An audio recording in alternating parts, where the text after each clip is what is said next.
हाँ, तो વિકલ સમીકરણનો ઉકેલ શોધવા માટેની ચાર પદ્ધતિ આપણે ગઈકાલે જોઈ ગયા. વિયોજન ચલની રીત, જેની મદદથી આપણે સ્વાધ્યાય વિયોજન ચલની રીત, સમપરિમાણ વિકલ સમીકરણની રીત. હું હવે એને છે ને સવીની રીત બોલીશ. સમપરિમાણ વિકલ સમીકરણની રીત સવીની રીત, સુરેખ વિકલ સમીકરણની રીત સુવીની રીત, બરાબર છે, અને આદેશની રીત. એમાં સુરેખ વિકલ સમીકરણની રીત તમારા કોર્સમાં નથી. ખરેખર આ બધું બહુ ઈઝી છે બકા. હવે આ જે વિયોજન ચલની રીતનું સ્વાધ્યાય 9.4 છે આખું. હવે એની અંદર જે દાખલા છે આપણે ગઈકાલે મેં તમને સમજાવ્યા હતા, બરાબર છે બકા, કે dx ની સાથે x વાળા પદ dy/dx હોય તો dx ને રાઈટ સાઈડ ઉપર લઈ જાઓ, dx ની સાથે x વાળા પદ dy ની સાથે y વાળા પદ, એવી રીતે તમારે ગોઠવી દેવાનું. એવી રીતે ગોઠવી દેવાનું. જો અહીંયા માની લો કે આપણે આ દાખલો છે તો એની અંદર બકા dt ની dp ની સાથે p વાળું પદ, dt ની સાથે t વાળું પદ, આ r અચળ છે. એવી રીતે ગોઠવો એટલે એને વિયોજન ચલ કહેવાય. વિયોજન ચલનું સંકલન કરવાનું. આ શું કરવાનું? જો 1/p નું log p થાય બકા, log mod p, પછી r/100 અચળનું સંકલન ચલને લેતું પડે. તો અહીંયા dt છે એટલે ચલ t છે તો rt/100 થી ટૂંકમાં એવી રીતે સંકલન કરવાનું છે. હવે આવા 14 દાખલા છે, બરાબર છે, અને 15મો દાખલો પણ જે છે 15મા દાખલામાં એની અંદર એને શબ્દોમાં આપ્યું છે પણ વિકલ સમીકરણ આપેલું છે y e x sin x ઉપર રાઉન્ડ કરો તમે. 15મા દાખલામાં y e x sin x ઉપર રાઉન્ડ કરો, બરાબર છે. y e x sin x ઉપર રાઉન્ડ કરો. પછી 16મા નંબરના દાખલામાં xy/dy/dx xy/dy/dx બરાબર x + 2 * y + 2 ના ઉપર રાઉન્ડ કરો. કર્યો રાઉન્ડ, બરાબર છે. હવે એ દાખલામાં ટૂંકમાં એ વિયોજન ચલ સ્વરૂપમાં આવી જાય છે. જો પહેલામાં 15માં dy/dx dx ને જમણી બાજુ લઈ જાવ તો dy બરાબર e x sin x dx આવે. સંકલન કરવાનું.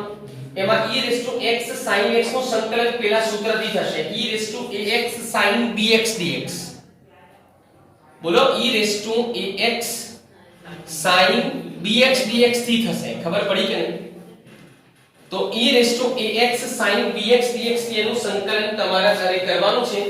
અને આ જે દાખલા નંબર 16 છે એમાં જો y dy y + 2 ને ડાબી બાજુ લઈ જાઓ તો y/y + 2 dy બરાબર dx ને ઉપર લઈ જાઓ, x ને નીચે લઈ જાઓ તો x + 2/x dx આવે.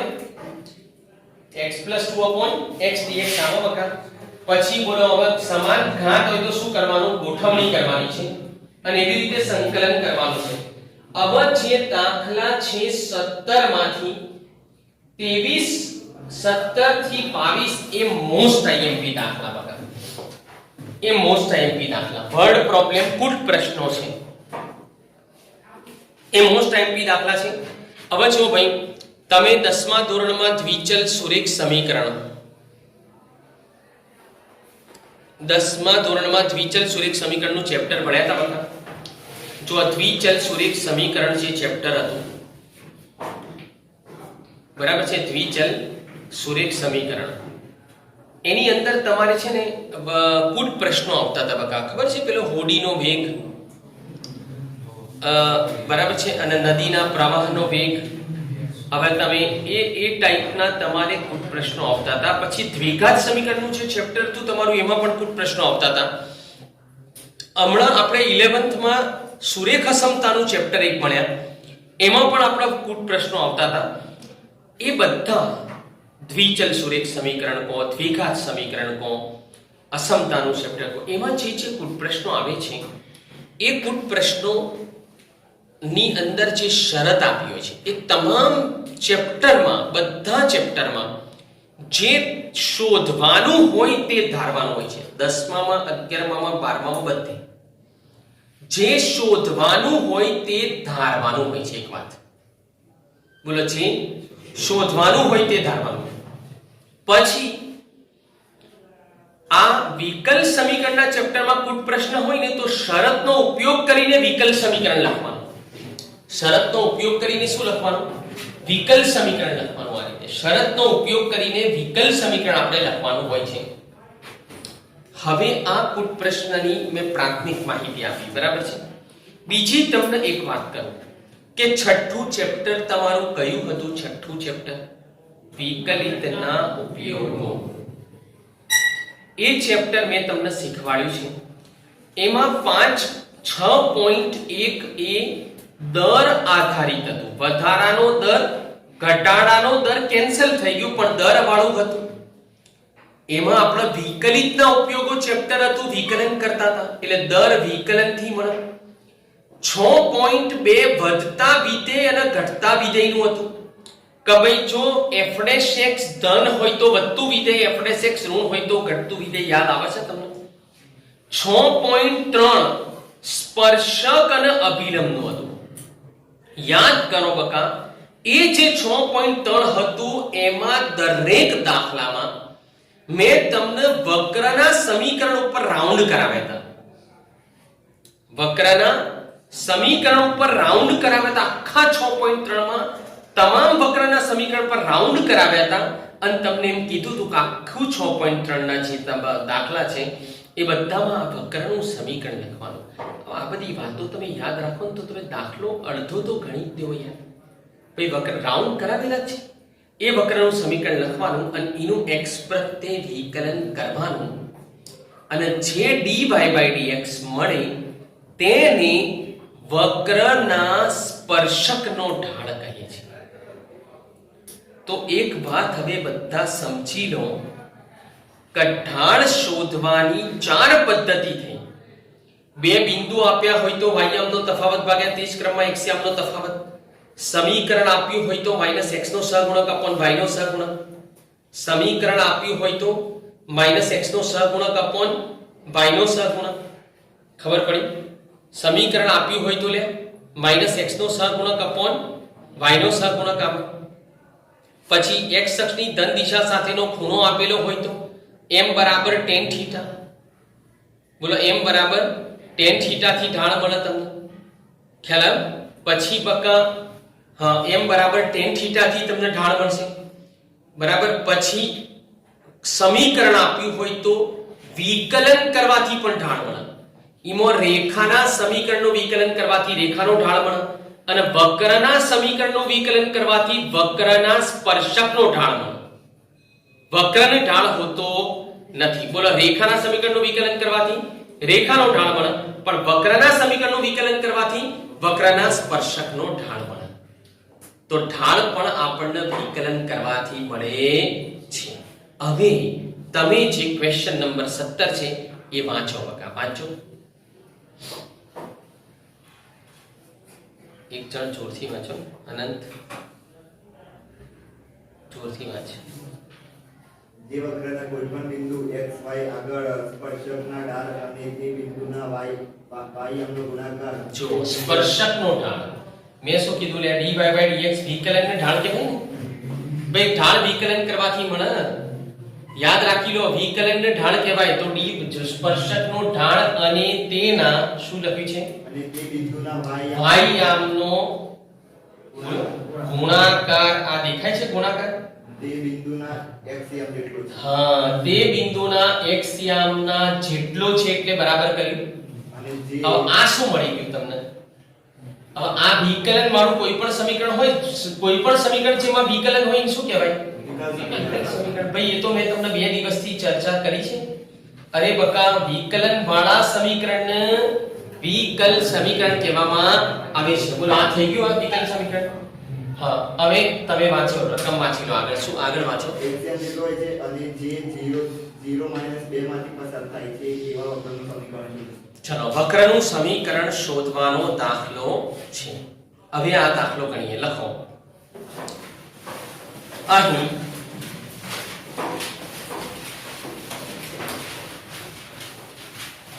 xy બિંદુએ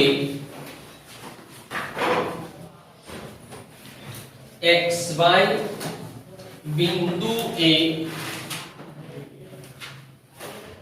વક્રના સ્પર્શકનો ઢાળ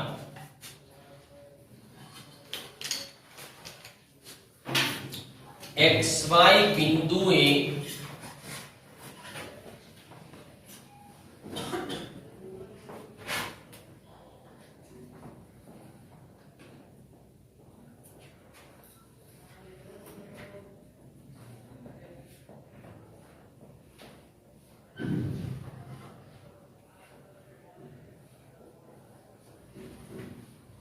વક્રના સ્પર્શકનો ઢાળ બરાબર dy by dx.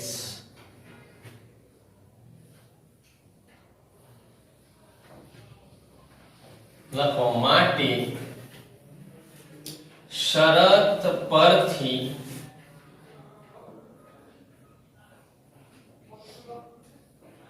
ચલો xy બિંદુએ વક્રના સ્પર્શકનો ઢાળ dy by dx છે. શરત એવું કહે છે કે સ્પર્શકનો ઢાળ અને તે બિંદુના y યામનો ગુણાકાર કમ્પ્લીટ વાંચો શું ચોપડીમાં લખ્યું છે એ મુજબ કે સ્પર્શકનો ઢાળ તમારા દિમાગને કો બકાકા તમને આવડે એવું છે આવડે એવું યાદ રાખો આવડે એવું છે એટલે સ્પર્શકનો ઢાળ અને તે બિંદુના y યામનો ગુણાકાર એ x યામના જેટલો છે. જેટલો એટલે બરોબર કહેવાય.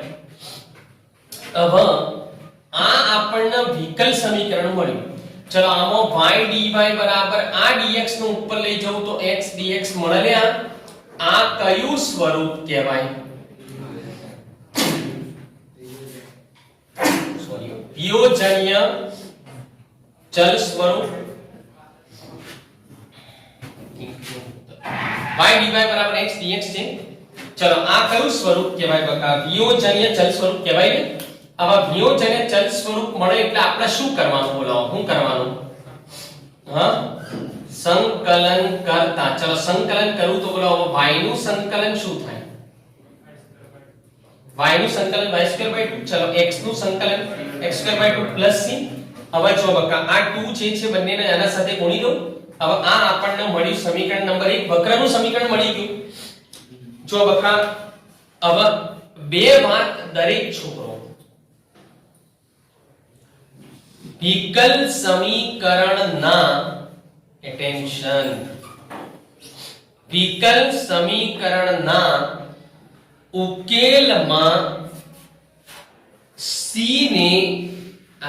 ને કોઈ પણ બાજુએ મૂકી શકાય છે તથા -c ના બદલે c 1/c ના બદલે c 2c 5c 3c 4c 5c 10c 100c 1000c ના બદલે c c² ના બદલે c c³ c⁴ c⁵ c² ના બદલે c મૂકી શકાય છે.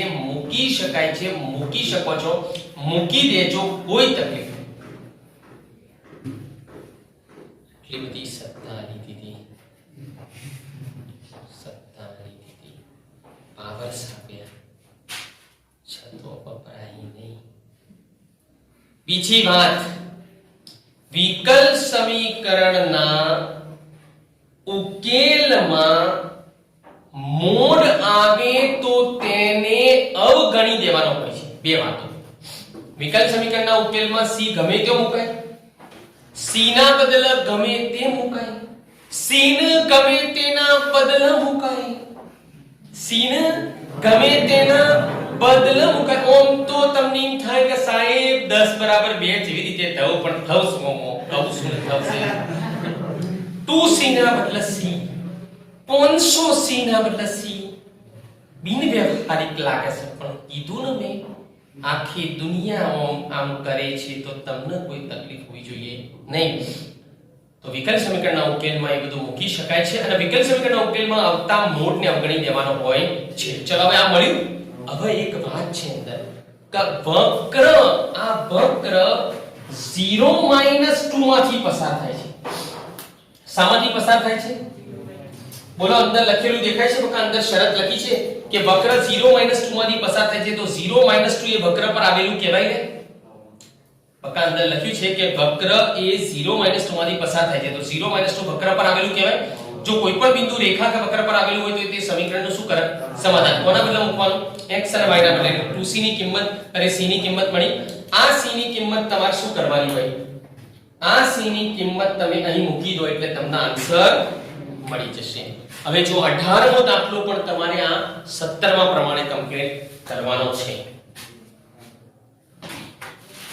જો હવે 18માં એને એવું કીધું છે તમને કે વક્રના સ્પર્શકનો ઢાળ. વાંચો એકવાર 18 વાળી રકમ.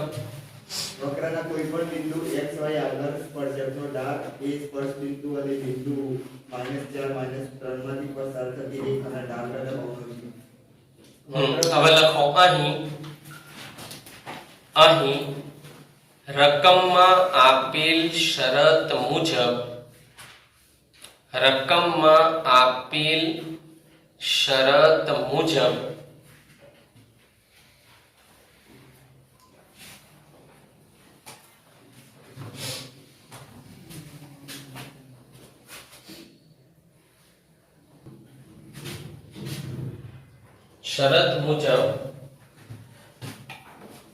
dy by dx બરાબર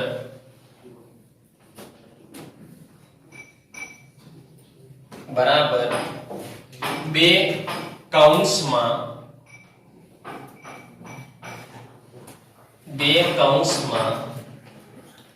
xy અને -4 -3 માંથી પસાર થતી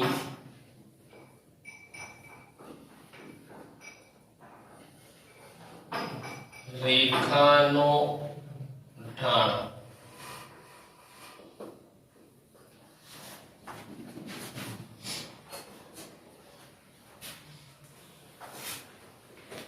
તો dy by dx બરાબર, ચલો બે બિંદુ આપ્યા હોય ને તો જો ઢાળ કેવી રીતે મળે? બકા બોલો, આ બે બિંદુ આપ્યા હોય તો કેવી રીતે ઢાળ મળે? y યામનો તફાવત ભાગ્યા તે જ ક્રમમાં x યામનો તફાવત આવેલે, એટલે 2 y +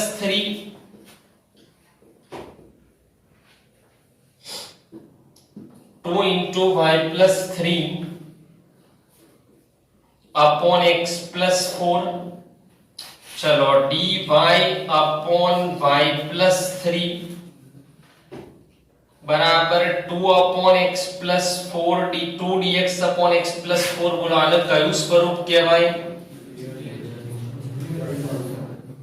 વિયોજનીય ચલ સ્વરૂપ મળી ગયું. લખો સંકલન કરતા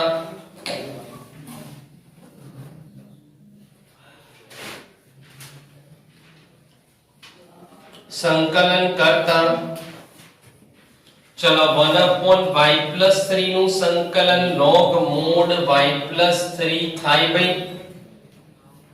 log mod x + 3 + log c.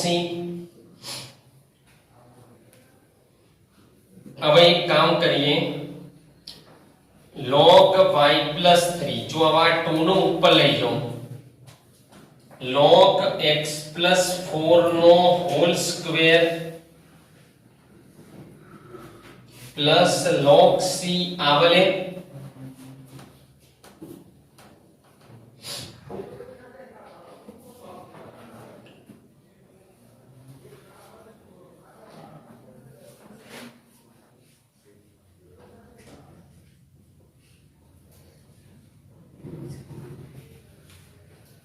चलो બંને બાજુથી log કાઢી નાખો.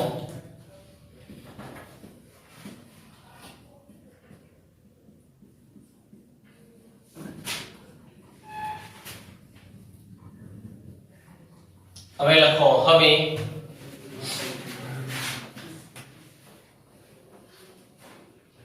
બરાબર હવે વક્ર એ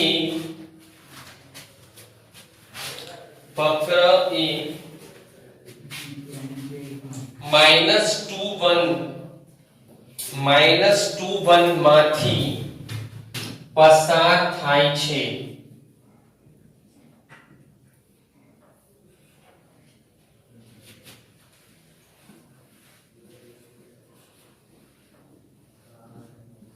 તો બોલો -21 belongs to વક્ર. આવો ભાઈ, વક્ર એ -21 માંથી પસાર થાય છે. તો -21 એ આ વક્રના સમીકરણનું શું કરશે? સમાધાન કરશે. કોના બદલે મૂકવાનું? x અને y ના બદલે. ઓકે, એટલે x અને y ના બદલે મૂકો એટલે c મળી જાય. પછી c ની કિંમત અહીંયા પાછી મૂકી દો આ સમીકરણ નંબર 1 માં. c ની કિંમત મૂકી દો એટલે તમને વક્રનું સમીકરણ મળી જશે. જો ઉદાહરણ નંબર 13 છે ને 17-18 જેવું છે. ભલે કેન્સલ ભલે હોય પણ ખાલી કહું છું, બિલકુલ 17-18 દાખલો જે છે એના જેવું dy/dx વાળું છે ઉદાહરણ નંબર 13.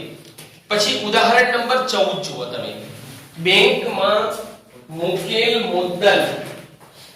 ઉદાહરણ નંબર 14 માં બેંકમાં મૂકેલ રાખેલ મુદ્દલ વાર્ષિક 5% ના દરે સતત વધી રહ્યું છે. ઉદાહરણ નંબર 15 જોયું બકા? અરે 14 એ 14મું ઉદાહરણ અને આ 20મો દાખલો. 20 અને 21 દાખલા જુઓ તમે, રકમ વાંચી લો. ઉદાહરણ નંબર 14 અને દાખલા નંબર 20 21 એ ત્રણે એક જ સરખા છે ભાઈ. ત્રણે દાખલા એક જ સરખા છે. ત્રણેને ક્વેશ્ચન જુઓ, ત્રણેમાં એક જ સરખા વાક્યો આપે છે ભાઈ મુદ્દલમાં વધારો થાય છે. ટકાવારી આપેલી છે. બોલો, મુદ્દલમાં ટકાવારી પ્રમાણે વધારો થાય છે. હવે બકા એક વાત સમજો કે આપણે આ બધી વસ્તુ ચાલે છે બકા વ્યવહારમાં કે ભાઈ દાખલા તરીકે આપણે બેંકમાં 1 લાખ રૂપિયા ફિક્સ ડિપોઝિટ મૂકીએ, બરાબર છે. અમુક ટકા વ્યાજે જે બેંકનો જે રેટ ચાલતો હોય એ પ્રમાણે આપણે બેંકને 1 લાખ રૂપિયા આપણા પાસે વધારાના છે, 1 લાખ રૂપિયા પ્લસ છે. તો ભાઈ આપણે એ વસ્તુને ઘરે રાખીએ તો કશું નહીં થાય, પણ આપણે એને રોકાણ કરીએ કે બેંકમાં મૂકીએ તો એમાં વધારો થશે. એટલે એક હોશિયાર માણસનું કામ શું છે? બરાબર છે. અચ્છા, એમાં બેંકમાં સેફટી છે, સેફટી વધારે છે. તો ભાઈ આપણે એ વસ્તુને આપણે મૂકી 10% વાર્ષિક વ્યાજના દરે આપણને એમાં વધારો મળતો હોય, બરાબર છે. તો એ મળે છે વધારો 10% પ્રમાણે કે 15%, એ બેંકના નિયમ પ્રમાણે મળે.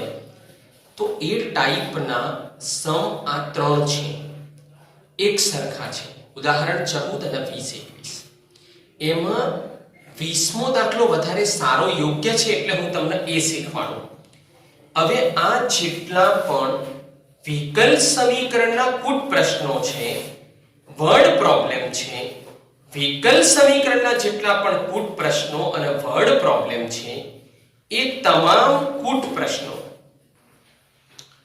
બોલો ને, વિકલ સમીકરણના જેટલા કુટ પ્રશ્નો અને વર્ડ પ્રોબ્લેમ છે એ તમામ કુટ પ્રશ્નોમાં તમારે ધારો કે t સમય મુદ્દલ p છે, ધારો કે t સમયે બેક્ટેરિયાની સંખ્યા x છે, ધારો કે t સમયે હિંમતનગર શહેરની વસ્તી p છે.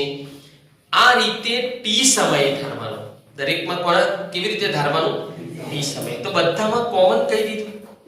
અહીંયા સ્પર્શકના ઢાળમાં xy બિંદુ આવે છે એટલે એમાં સમય નથી લીધો, પણ જેમાં સમય લેવાનો થાય બધા કુટ પ્રશ્નમાં ધારો કે t સમય લઈ લેવાનો, બરાબર છે. તો હવે આ ત્રણ કુટ પ્રશ્નો અને 21મો બેક્ટેરિયા વાળો, સોરી 22મો બેક્ટેરિયા વાળો, આ બધા દાખલા એક રીતે કરવાના છે. તો હું પહેલા તમને શીખવાડું છું 20મો દાખલો. હવે એની રકમ જોઈ લો. શું છે કે બેંકમાં રાખેલ મુદ્દલ 8% દરે સતત વધી રહ્યું છે. 8% દરે વધી રહ્યું છે. આગળ જો 10 વર્ષમાં બેંકમાં મૂકેલ રૂપિયા 100 બમણા થતા હોય તો આની કિંમત શોધો. 10 વર્ષમાં રૂપિયા બમણા થતા હોય, 100 રૂપિયા બમણા થાય છે 10 વર્ષમાં. 100 રૂપિયા જે મૂક્યા હતા એ બમણા થાય છે, તો કે છે r ની કિંમત તમે શોધો. હવે આ દાખલો ગણવા માટે જે શોધવાનું છે એ ધારવું પડશે, બરાબર છે? તો હવે લખો કે ધારો કે દાખલા નંબર 20, ધારો કે ટી સમયે બેંકમાં રાખેલ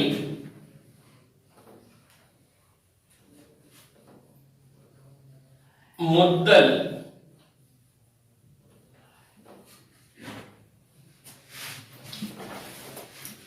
ટી સમયે બેંકમાં રાખેલ મુદ્દલ પી છે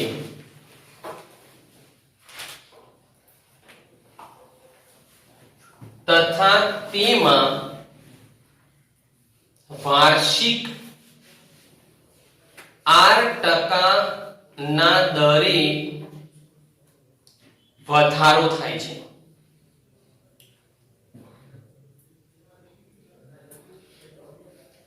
8% ના દરે વધારો થાય છે. હવે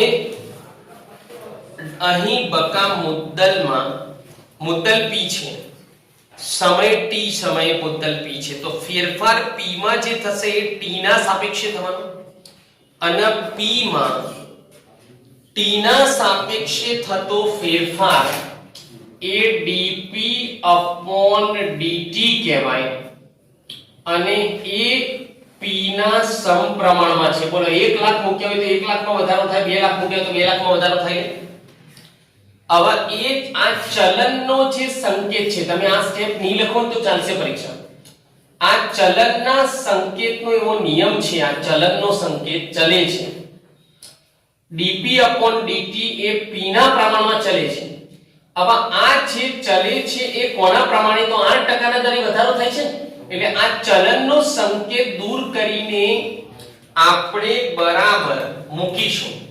ચલનની જગ્યાએ આપણે બરાબર મૂકીશું, પણ 8% ના દરે વધારો થાય છે એટલે બરાબર અચળ મૂકવાનો હોય છે. જ્યારે પણ તમે કોઈ પણ ચલનના સંકેતને દૂર કરો ને બકા, એટલે એની જગ્યાએ બરાબર અચળ મૂકવાનો હોય છે. યાદ રાખવા નિયમ છે, ચલનના સંકેતની જગ્યાએ બરાબર અચળ મૂકવાનો હોય છે, બરાબર અચળ મૂકવાનો હોય છે. બહુ સરસ રીતે સમજાવો બકા આ બધું. તો બરાબર અચળ મૂકવાનો છે, પણ અહીં અચળ આપેલો છે કે 8% ના દરે ફેરફાર થાય છે. અચ્છા, ટકાની કિંમત કેટલી? તો 1/100. મેં તમને એકવાર કીધું તો બધી કિંમતો બકા બહુ ઘણી સરળ છે, પણ સમજો તો વર્ગમૂળની કિંમત કેટલી? વર્ગમૂળની 1/2. તે વર્ગમૂળ દૂર થાય તો 1/2 મુકાય, 1/2 દૂર થાય તો વર્ગમૂળ મુકાય. ઘનમૂળની કિંમત કેટલી છે? 1/3. એવી રીતે પર્સન્ટેજની કિંમત શું છે? 1/100. જો r% r ના પાછળ પર્સન્ટેજનો સિમ્બોલ દૂર કરો તો 1/100 મૂકવું પડે. તો dp/dt બરાબર આપણને r/100 p થયા. ચલો બકા p ને dp ના સાથે p વાળું પદ અને dt ના સાથે t વાળું પદ ગોઠવી દો. ચલો ગોઠવાઈ ગયા પછી આને કયું સ્વરૂપ કહેવાય? બોલો આને કયું સ્વરૂપ કહેવાય? વિયોજનીય ચલ સ્વરૂપ કહેવાય. ચલો વિયોજનીય ચલ સ્વરૂપ કહેવાય તો આપણે શું કરવાનું? બોલો વિયોજનીય ચલ સ્વરૂપ મળી ગયું તો શું કરવાનું? હા, સંકલન કરવાનું બકા. ચલો સંકલન કરતા હવે આનું સંકલન શું થાય? બોલો 1/p નું સંકલન શું થાય? log p. ચલો r/100 અચળ છે અને 1 dt એક r/100 અચળ નું સંકલન ચલને લેતું પડે ને. ચલો વત્તા log c મૂકવું પડે. હવે જો બકા તમને હવે આ તમારી ચોપડીમાં એ લોકો આ જે સમીકરણ તમને મળે એમાં log વાળા પદને આ બાજુ લાવું, સાદુરૂપ આપીને એનું ઘાતાંકીયમાં રૂપાંતર કરીશ, પણ એ ધંધો આપણે નહીં કરવાનો. હવે log p માનાંક ન ગણી નાખું તો log p બરાબર rt/100 log c મળી. એને સમીકરણ નંબર 1 કહી દઈએ, બરાબર. હવે જરા ધ્યાન આપજો કે તમામ કુટ પ્રશ્નોમાં, આખા ચેપ્ટરના તમામ કુટ પ્રશ્નોની અંદર તમારે કુટ પ્રશ્નો સોલ્વ કરવા માટે તમારે, બરાબર છે, કુટ પ્રશ્નો સોલ્વ કરવા માટે તમારે પ્રથમ શરત હંમેશા t બરાબર 0 વાળી લેવાની. કારણ એનું બતાવો બકા કે અહીંયા કોઈ પણ વસ્તુની શરૂઆત છે ને એ કોઈ એક વસ્તુથી, કોઈ એક પર્ટિક્યુલર શરૂઆત તો કે મૂલ્યથી કે કોઈ વસ્તુથી થાય. દાખલા તરીકે આપણે બેંકમાં ભાઈ 1 લાખ રૂપિયા મૂક્યા એટલે 1 લાખ થી શરૂઆત કરીએ, હવે હિંમતનગર શહેરની વસ્તી ઘણી આપણે 2000 માં ગણી, ઈસવીસન 2000 માં, તો 2000 થી આપણે વસ્તી ગણતરીની શરૂઆત કરી. એ સમયે માની લો કે 50,000 વસ્તી છે, તો ભાઈ 10 વર્ષમાં એ 70,000 થઈ, તો 20 વર્ષે કેટલી થાય એ આ રીતે ગણી શકાય. ખબર પડી? અચ્છા, વસ્તીમાં વધારો થાય છે પછી બકા આવા દાખલા ઘણા છે. જો દાખલા તરીકે બરફ અહીંયા મૂકેલો છે, હવે બરફને અહીંયા મૂકેલો હોય ભાઈ, તો એના ઘનફળમાં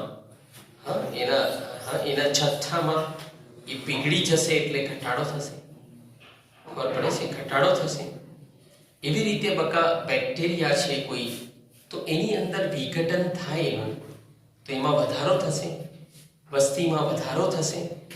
તો દુનિયામાં એવી ઘણી બધી વસ્તુઓ છે જે સમયની સાથે બદલાય છે. ભાઈ એટેન્શન બોલો, એવી ઘણી બધી વસ્તુઓ છે જે સમયની સાથે બદલાય છે.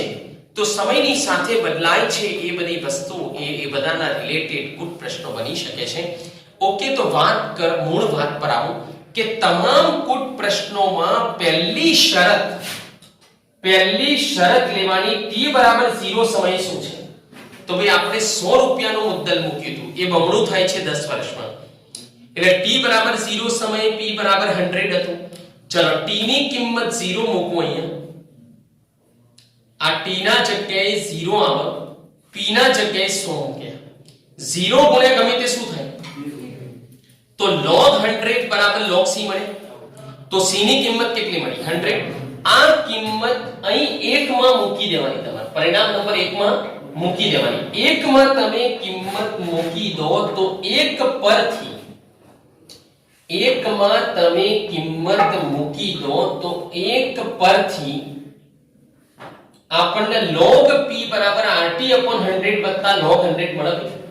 એટલે આ શું મળ્યું બોલો તમને? સમીકરણ નંબર 2 મળ્યું. હવે આપણી કન્ડિશન 2, શરત નંબર 2 એવું કહે છે કે 10 વર્ષમાં, બરાબર છે? શરત નંબર 2 કહે છે કે p બરાબર 10 યરમાં, 10 વર્ષમાં બેક્ટેરિયાની સંખ્યામાં શું થાય છે બોલો? મુદ્દલની સંખ્યા કેટલી બને છે? મુદ્દલ કેટલું થાય છે? તો t બરાબર 10 વર્ષે p ની કિંમત આપણને 200 થાય છે 100 ની.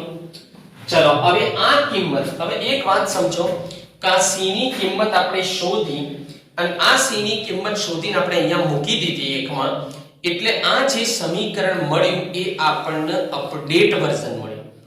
હવે બકાય તો અપડેટ હોય તો આપણે એનો જ ઉપયોગ કરવાનો કે અપડેટેડ નો જ ઉપયોગ થાય કે પછી જૂનાનો અપડેટ નો? તો હવે આની અંદર તમે કિંમત મૂકો t બરાબર 10 અને p બરાબર 200, p ના બદલે 200, t ના બદલે 10 મૂકું તો log 200 બરાબર r * 10/100 વત્તા log 100 આવે. ચલો આ એક મીંડું ઉડી ગયું. આ log 100 ના આ બાજુ લઉં તો શું થાય? log 200 ઓછા log 100 બરાબર r/10 આવ્યું. બે log વચ્ચે માઈનસ હોય તો શું થાય? ભાગાકાર. ખબર છે ને બકરવાના? તો શું થાય? log 200/100 તો log 2 બરાબર, અને log નો આધાર હંમેશા ઈ લખવાનો ને, એ તમારી જાણકારી માટે લખ્યો. આગળ એ બધા લખવું હોય તો તમે લખી દેજો ઈ, કારણ કે મેં કહી દીધું છે કે કલન શાસ્ત્રમાં log નો આધાર તમારે ઈ લેવાનો હોય છે. કલન શાસ્ત્રમાં log નો આધાર ઈ લેવાનો હોય છે. લક્ષ્મી કલન સંકલન બધાની અંદર log નો આધાર ઈ લેવાનો હોય છે. તો log 2 બરાબર r/100 મળે. આ 10 ના આ બાજુ લાવું, log 2 ની કિંમત રકમમાં આપેલી છે એ મૂકી દો એટલે r ની કિંમત મળી ગઈ. અને આ રીતે તમે હવે 21 અને ઉદાહરણ 14 આરામથી ગણી શકો છો.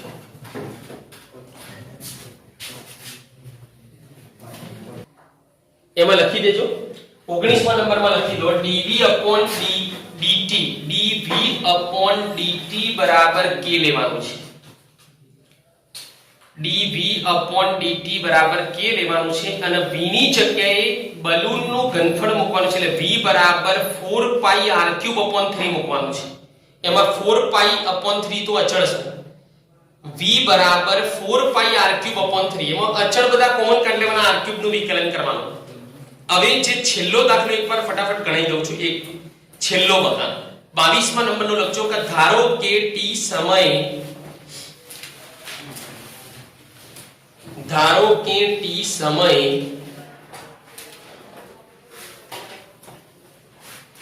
બેક્ટેરિયાની સંખ્યા x છે. ધારો કે ટી સમયે બેક્ટેરિયાની સંખ્યા x છે. હવે લખો રકમમાં આપેલ શરત મુજબ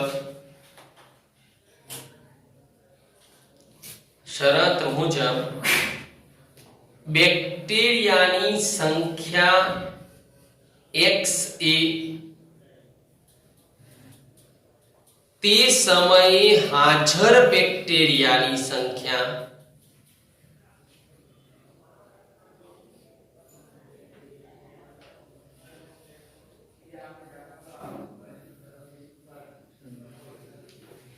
સંખ્યાના પ્રમાણમાં વધે છે. ચલો હવે બેક્ટેરિયાની સંખ્યામાં જે વધારો થાય છે ને dx/dt એ તે સમયે હાજર બેક્ટેરિયાની સંખ્યાના પ્રમાણમાં છે, સમપ્રમાણમાં છે એવું લખેલું છે. એટલે dx/dt ચલે છે x લખો. માટે dx/dt ચલે છે x. માટે dx/dt ચલે છે x લખો. હવે ચલનનો સંકેત દૂર કરીએ તો બરાબર k મુકાય. તો લખો માટે dx/dt બરાબર kx, જ્યાં k બરાબર અચળ.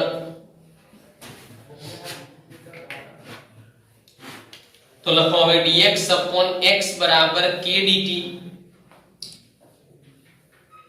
એના પાછળ લખો વિયોજનીય ચલ.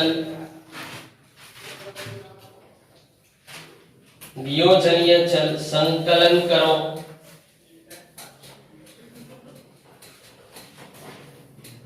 સંકલન કરો તો dx સંકલન dx/x બરાબર સંકલન k dt.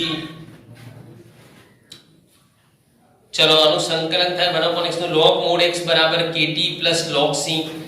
હવે પરિણામ નંબર 1 આપો એટલે અટકી જજો.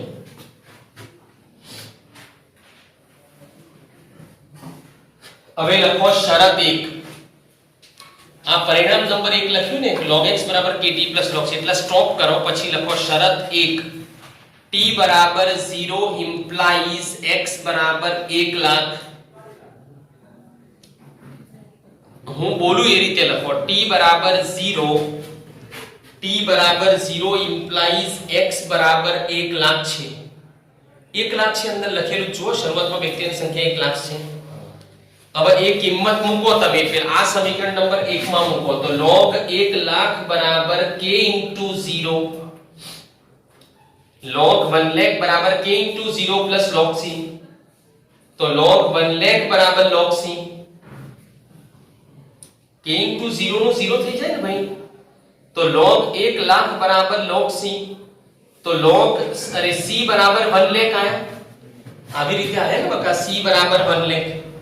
હવે એ કિંમત લખો. 1 માં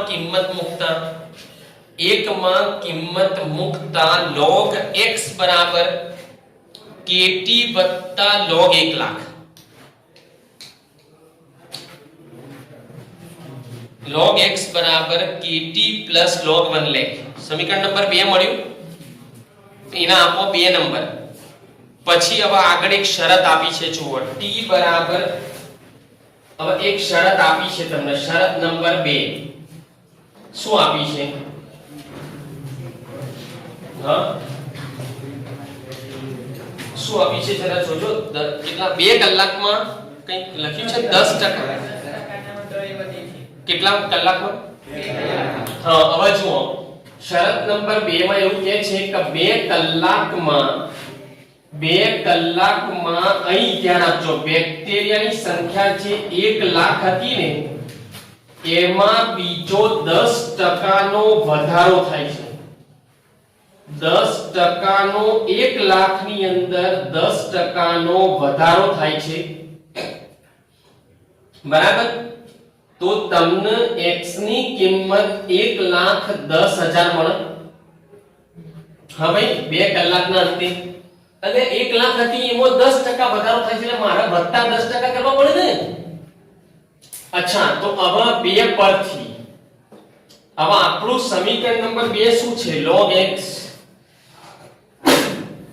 સોરી log 1,10,000 બરાબર k ઇન્ટુ 2 t બરાબર 2 કલાક છે.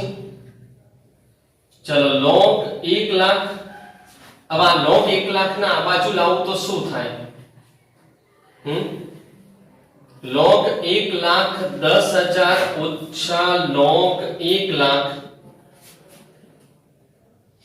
બરાબર 2k થાય લે. હવે log 1,10,000 ભાગ્યા 1 લાખ કરું તો કેટલા થાય? log 1.1 અને upon 2 આવે, આ 2 નીચે લાવો. હવે આ કિંમત ક્યાં મૂકી દેવાની? આ 2 માં મૂકવાની બકા, તો 2 પરથી બોલો log x બરાબર k ની કિંમત મળી ને log 1.1 upon 2 into t plus log 1 lakh આ મળી ગઈ. હવે આ અપડેટેડ વર્ઝન આવ્યું 3. હવે અંદર શું શરત આપી છે કે બેક્ટેરિયાની સંખ્યા 2 લાખ ક્યારે થશે? બેક્ટેરિયાની સંખ્યા 2 લાખ ક્યારે થશે? હવે એ જવાબ આપવાનો છે કે ભાઈ જો x બરાબર 2 લાખ તો t બરાબર કેટલા? બરાબર. હવે x બરાબર 2 લાખ ક્યારે થશે? હવે આ કિંમત હું 3 માં મૂકું તો log 2 લાખ. હવે આ બાજુ લાવું છું ઓછા log 1 લાખ બરાબર log 1.1 upon 2 into t. બોલો હવે આ log 2 લાખ ઓછા log 1 લાખ એટલે log 2 લાખ upon 1 લાખ એટલે log 2 થયા લે. બરાબર.